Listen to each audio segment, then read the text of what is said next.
Back in our Lagos studio, it's time for what's trending all around the world. And like you know, I always say the only lady that can give me this information is standing by, Olamide Odekule. Good morning. Good morning, team. How are we doing today? Fantastic. I have to say there's so much happening. One person is making a giant pot of jollof rice. Another person in Finland has been jailed. Shall I take it away? Take it away. Let's see what everyone's talking about. Good morning, Nigeria. I always say that TVC has a finger on the pulse and an eye on the streets. And here on the Trending Now segment, we do our best to bring you stories that are trending and shaping the world that you and I live in. We begin today with some international news, where from the corridors of local politics in Finland to the center of a separatist struggle in Nigeria, Simon Ekpa's story has now taken a dramatic turn. The 40-year-old Nigerian-born Finnish citizen, once a municipal councillor in Lati, has now been sentenced to 6 years in prison by a Finnish court. Now, according to court records, between 2021 and 2024, Ekpa used his growing social media influence to push for the independence of the so-called Biafra region in southeastern Nigeria. Judges found that his activities caused the separatist movement to turn into a more organized structure, one that eventually created armed groups now classified by courts as terrorist organizations. But beyond the courtroom, the consequences of this man's rhetorics were far more severe. In Nigeria's southeast, the separatist campaigns he promoted were linked to waves of violence, loss of lives, and widespread fear across communities. And the charges against him were sweeping and numerous: terrorism-related crimes, incitement, aggravated tax fraud, and even violations of the Lawyers Act. But through it all, Simon Ekpa denied any wrongdoing. But the courts ruled otherwise and have ordered that he remain in custody. When people ask me why I talk so much about social media on this segment, it's because the power of online rhetoric is extremely important. We're seeing how one man, through the use of social media influence, fueled violence and a lot of death on ground, all the way across continents. This is very interesting. But the question now is, will this court ruling all the way in Finland do anything to counter separatist rhetoric or separatist violence here in Nigeria? We'll see. Let's take a look at social media.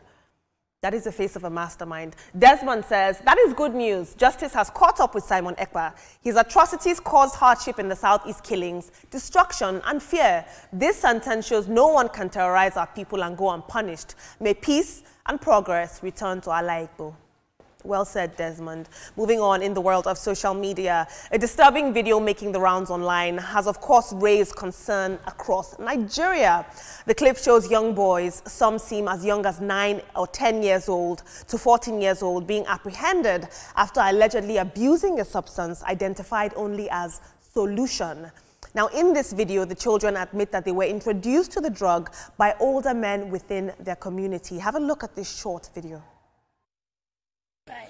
How old are you? 10 years. What is the name of the drugs where they take? Solution. Solution. Who they give you money where they buy the solution? We pick iron. Did they pick iron say buy solution? You what be your name? Success. Success. How old you dey? 13 years. What be the name of the drugs where they take? Solution. Solution. Where they get the money? Pick iron. Okay, they sell iron before you get the money. You. Instead of receiving help from the man, they are seen being punished by the man behind the camera. But this incident does paint a grim picture of the growing exposure of Nigerian minors to dangerous street drugs. Now, while the NDLEA continues its clampdown on drug cartels, farms, and large-scale drug busts, this video raises a pressing question for us all: how much attention is being given to prevention, rehabilitation, and protection of children who are fast becoming the most vulnerable victims in Nigeria's drug crisis? I've said it time and time again on this segment. NAFTAC is doing a wonderful job, and the NDLEA as well, on clamping down on fake drugs, on the drug crisis in Nigeria. But I want to see much more sensitization in rural areas. Are the parents of these children aware of this drug? I myself could not find any data on this drug called Solution. It shows that street drugs are increasingly finding more means to be prevalent in youth. We don't even know the drugs we're dealing with these days. Let's take a look at social media. This is so sad. Baci NM says, serious problem. Something needs to be done about drugs being smuggled into the country. We'll take one more submission.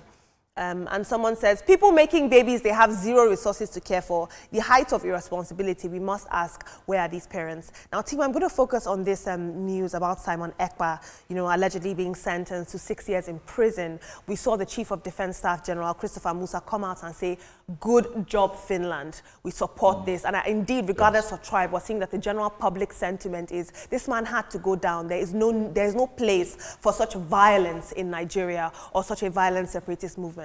The general was not the only one that said good job. Lots and lots of Nigerians said good job. Well, finally, this man will shut up, so to say. He sits down there in Finland and does a lot of havoc. People dying, killings, all sorts of things happened because of this gentleman. I want Nigeria to apply for his extradition, and he should serve not only the 6 years in Nigeria, he should serve some after the 6 years, then now indict him for the people that had died because of his postings on social media. A very, very good one there. Nice, really nice. But the disturbing part is where we have 9 to 14-year-olds taking drugs. Who sold the drugs to them? Those are the first people I want to arrest and give them and make them go through all the rigors of the law. Why would you want to sell drugs to minors? It also shows the failure of our family system in Nigeria and the failure of regional governments. Yes, a failure of regional governments. It's a problem we have to solve as a people immediately and as fast as possible. Very true, but I'll start with Samuel's story. Social media is a very powerful tool, and he used that tool negatively. So I'm really happy that he's been put to book. It just shows others that when you're doing something that is not right, one day will be a day that you will be caught. And I'm hoping, I said it earlier on the newspaper review, that he will serve his time there, come to Nigeria and serve his time here again, because, he did negative things and a lot of lives were lost. Now, quickly, I'll move to the children. I always tell people, if you do not have enough money, you are not financially strong, I don't think it's right to bring a child to the world, because some of these children, you leave them out to fend for themselves. They go to pick iron. Like, if you are not financially strong, I don't think it's the right time to bring out, a child and just put the child on the streets to do things that they're not supposed to. It's really sad to see children do this. Are they not supposed to be in school? Why are they picking iron? A lot of questions should be asked. And to the man that told them to kneel down, next time when you see people like that, you don't have to punish them, because they'll go back to it again. Now those children at their age, they need therapy, because it's very hard to take them off that drug. Now they are used to solution. It's going to be very hard to tell them not to take solution again. It's so sad, and I really hope that the government, the drug enforcement, look into this.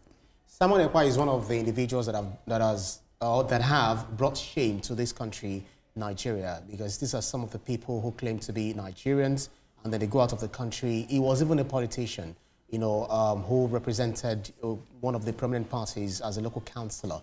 And then he, around 40 years of age, now contributing bad, worse things to the country, funding terrorism, pushing people to kill even themselves, saying that they are even fighting for their own freedom. And we can see his own followers will always call him Prime Minister. Prime Minister in the mud now, because he's in prison for 6 years. And I hope that whatever kind of treaty Nigeria has with Finland, if they can bring him back to this country, repatriate him, extradite him, that's the right word, to this country, to ensure that he also does that time again, because people like that should not be allowed to move freely on the surface of this earth. They do not belong to us. Talk about the young and future generation of these young guys, brilliant guys, I would say, because their minds become very brilliant after they've taken that solution, because they start to see the future, and the future they are not supposed to get to. We want our kids, our younger ones, to, when we say leaders of tomorrow, it should reflect in the quality of education we give them and the quality of, budgeting that we do to the education sector and the kind of parenting, because we see that all facets of developments in this country, really need to be taken care of in terms of parenting, in terms of tutelage, in terms of anything. So what are we doing? We are failing. The person that sold the drug to them, as Thomas said, should first be arrested, and these children should be rehabilitated.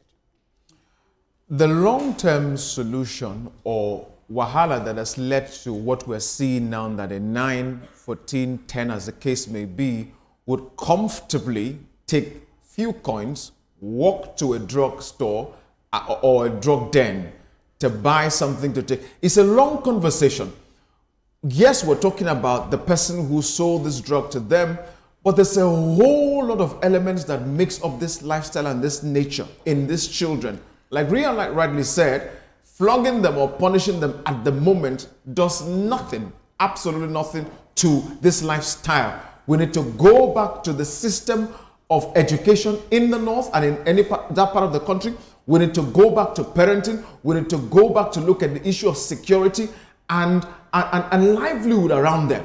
Because some of this construct, if it is not resolved, then we'll keep seeing an increase of this kind of lifestyle among those children who at the end of the day end up to be Boko Harams and several other kind of agencies, organizations we see in this country. So this is a time bomb ticking that would be a problem sometime in the future.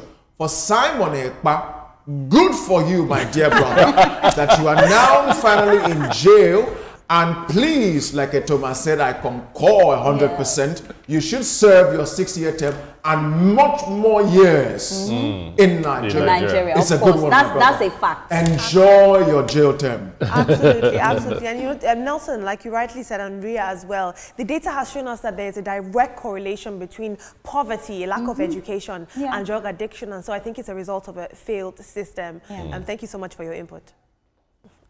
Moving on into, still in the world of social media, a heartwarming moment is making the rounds on social media after the General Overseer of the Redeemed Christian Church of God, Pastor Enoch Adeboye, paid an unannounced visit to 4 RCCG parishes in Ogun State. Now, on his official X account, Pastor Adeboye revealed that he had gone quietly with no notice, no fanfare, simply to worship and fellowship with his brethren.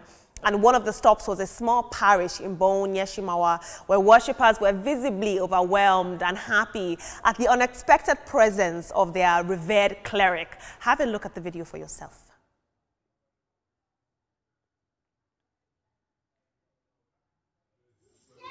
Thank you, sir. Thank you, sir. Thank you. Jesus, thank you. In Jesus' mighty name we are praying. Amen. My Father and my God, I want to